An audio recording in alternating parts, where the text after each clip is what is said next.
ضد پائی جائے اور ہلکا سا کینسر کا مزاج ہو. جہاں جہاں بھی کینسر مزاج پایا جائے گا وہاں سال کو مفید ہونا چاہیے. اور ہاتھ پاؤں پر زیادہ اثر ہوتا ہے، خصوصاً ہاتھوں پر. اور اس کی ایک وجہ یہ بھی ہو سکتی ہے کہ ہاتھ اکثر ایکسپوز رہتے ہیں، وہ سورج کے سامنے زیادہ رہتے ہیں، اس لیے وہاں بد اثر زیادہ ہو جاتا ہے. جو لوگ جرابیں نہیں پہنتے گرمیوں میں، ان کے پاؤں پر بھی سورج کی روشنی کا زیادہ اثر پڑتا ہے. اس لیے سال کو اکثر ان کے ساتھ آپ ملا کر دیکھیں. اور سال میں بچوں کے اندر کچھ غصہ اور اریٹیبلٹی بھی پائی جاتی ہے، وہ اس کی طرف آپ کو لے جائے گی. بچوں کے معاملے میں اگر اریٹیبلٹی ہو اور اسی قسم کی امراض جیسی سال میں ہیں جلد پہ پائی جائیں تو ان میں ایک اور بہت اچھی دوا ہے ٹیرنٹولا ہسپینیا. ٹیرنٹولا میں ہر قسم کے امراض جلدی ملتے ہیں، لیکن جو خاص پہچان یہ ہے کہ اگر بچہ عام طور پر نرم مزاج بھی ہو تو بھڑک کر توڑ پھوڑ کی طرف مائل ہونے کا رجحان اس میں پایا جاتا ہے. یعنی اچانک اپنی کتابیں پھاڑ کے پھینک دے گا، رجسٹر پھاڑ دے گا اور کوئی چیزیں توڑ پھوڑ دے گا، حالانکہ نارملی عام طور پر وہ ایسا مزاج کا نہ ہو. تو یہ خاص ٹیرنٹولا کی علامت ہے. ٹیرنٹولا کا مریض ٹھنڈا بھی ہوتا ہے اور اگر ہمیشہ بھڑکے نہ بھی تو ایک ہلکی ضد اس کے اندر ضرور پائی جاتی ہے. بڑے مریضوں میں بھڑک اٹھنے کے علاوہ فین کرنا، یعنی مصنوعی طور پر کچھ کر کے بخار بنا لینا، مصنوعی طور پر بے ہوش ہو جانا، یہ بھی ٹیرنٹولا کا خاص حصہ ہے. بس جہاں اچانک بھڑک اٹھنا اور جھوٹ موٹ بیماری بنا لینا، یہ دو باتیں اکٹھی ہو جائیں اور جلد کی امراض ایسی ہوں جیسا کہ میں بیان کر رہا ہوں، تو اس میں ٹیرنٹولا بہت مفید ثابت ہوتی ہے. جلدی امراض میں بھی پیروجن کی ضرورت پڑتی ہے. پیروجن وسیع اثر دوا ہے، مگر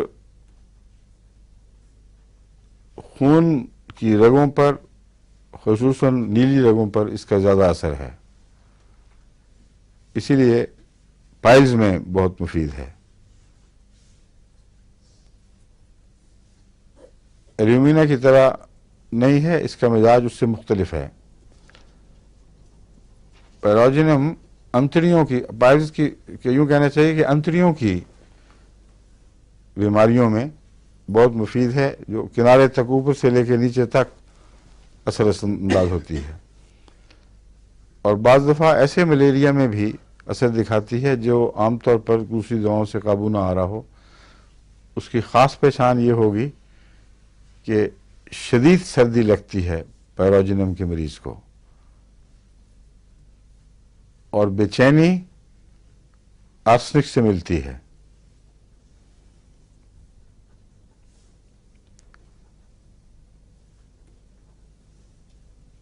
اور بدبو بھی کسی حد تک پائی جاتی ہے، تعفن بھی. سورائنم جتنا تو نہیں مگر کچھ پایا جاتا ہے.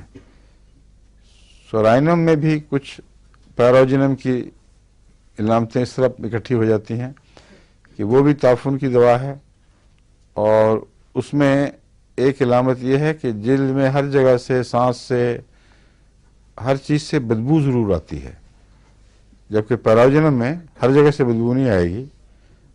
اس کا فضلہ بدبودار ہو جائے گا کیونکہ انتڑیوں کے اندر انفیکشن ہے، یا رحم کے مادے جو خارج ہوتے ہیں ان میں بدبو پائی جائے گی، حیض کے خون میں بدبو آ جائے گی، نفاس کے خون میں بو آ جائے گی. مگر مریض عمومی طور پر گندا دکھائی دینے والا اور بدبودار نہیں ہوگا. بس پیروجنم کی بدبو اور اس کی سورائنم کی بدبو میں